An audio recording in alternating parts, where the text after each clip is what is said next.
Siapakah sosok yang membangun Masjid Al-Aqsa?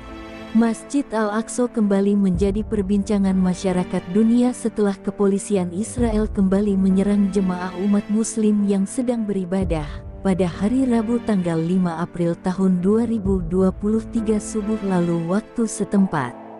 Aksi tersebut pun langsung menuai banyak kecaman. Sebab Masjid Al-Aqsa adalah salah satu situs suci bagi umat Islam yang menyimpan sejarah yang panjang. Terlebih, Masjid Al-Aqsa pernah menjadi arah kiblat pertama bagi umat Islam di seluruh dunia, sebelum bergeser ke Mekah. Sebelum menyimak video ini lebih lanjut, jangan lupa untuk menekan tombol like dan subscribe, serta nyalakan lonceng notifikasinya, agar Anda tidak ketinggalan video terbaru dari kami. Masjid Al-Aqsa terletak di Kompleks Temple Mount, atau Haram Al-Sharif di kota tua Yerusalem. Area yang juga dikenal dengan sebutan Kompleks Masjid Al-Aqsa itu, kerap menjadi pusaran konflik antara Israel dan Palestina. Namun, siapakah sebenarnya pendiri Masjid Al-Aqsa? Mengenai sejarah pembangunan Masjid Al-Aqsa, ada sejumlah pendapat yang berbeda dari para ulama. Ulama Ibnu Katsir, At-Tabari, dan Al-Qurtubi menyebutkan bahwa Masjid Al-Aqsa pertama kali dibangun oleh malaikat atas perintah Allah Subhanahu wa Ta'ala. Namun, sebagian besar ulama juga meyakini bahwa sosok pertama yang membangun Masjid Al-Aqsa adalah Nabi Adam alaihissalam yang dilanjutkan oleh Nabi Ibrahim alaihissalam. Setelah Nabi Ibrahim, Nabi Sulaiman membangun Masjid Al-Aqsa dengan bangunan yang besar, kuat, dan indah. Namun, Masjid Al-Aqsa yang dibangun Nabi Sulaiman roboh setelah 370 tahun akibat diserbu bangsa Babilonia. Namun, ada pula sumber yang mengatakan bahwa Masjid Al-Aqsa pertama kali dibangun oleh Khalifah kedua Islam, Umar bin Khattab setelah kedatangannya ke Yerusalem. Bagaimana kisahnya?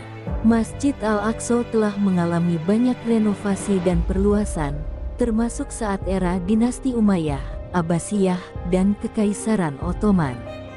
Tentara Muslim awalnya muncul di sekitar Yerusalem pada 637 Masehi.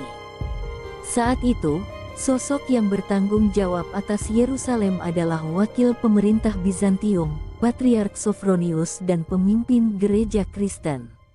Disebutkan, Sophronius menolak menyerahkan Yerusalem meskipun banyak pasukan Muslim yang mengepung kota itu. Namun, ia hanya bersedia untuk menyerahkan Yerusalem jika Umar bin Khattab datang. Setelah mendapatkan permintaan tersebut, Umar bin Khattab pun segera meninggalkan Madinah dan pergi sendirian menuju Yerusalem dengan satu keledai dan satu asisten. Setibanya di Yerusalem, Umar bin Khattab langsung disambut Sophronius dan diajak berkeliling kota, termasuk gereja makam suci.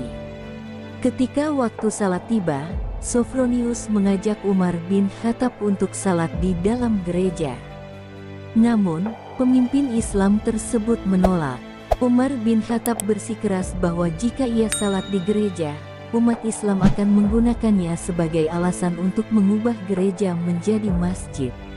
Artinya, tindakan ini bisa membuat situs suci umat Kristen terampas. Sebagai gantinya, Umar bin Khattab akhirnya salat di luar gereja, yakni lokasi yang berada di sisi selatan Kompleks Al-Aqsa. Di tempat itulah Masjid Al-Aqsa dibangun. Pada awalnya, Masjid Al-Aqsa diberi nama Al-Qibli yang berarti Masjid Kiblat.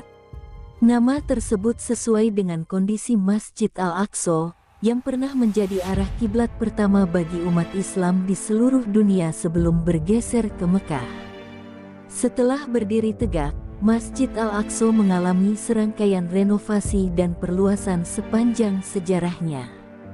Pada tahun 661 sampai 750, dinasti Umayyah memperbaiki bangunan ini, kemudian dilanjutkan Khalifah Abbasiyah, dinasti Fatimiyah, dinasti Ayyubi, dan Kekaisaran Ottoman.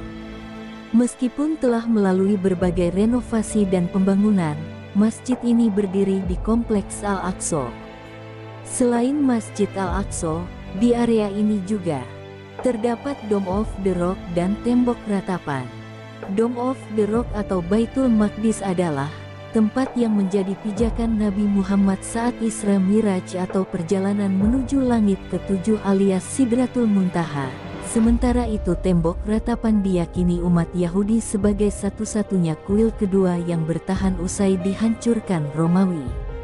Semoga kisah ini bermanfaat bagi kita semua dan menjadi jariyah soleh. Sekian dan terima kasih.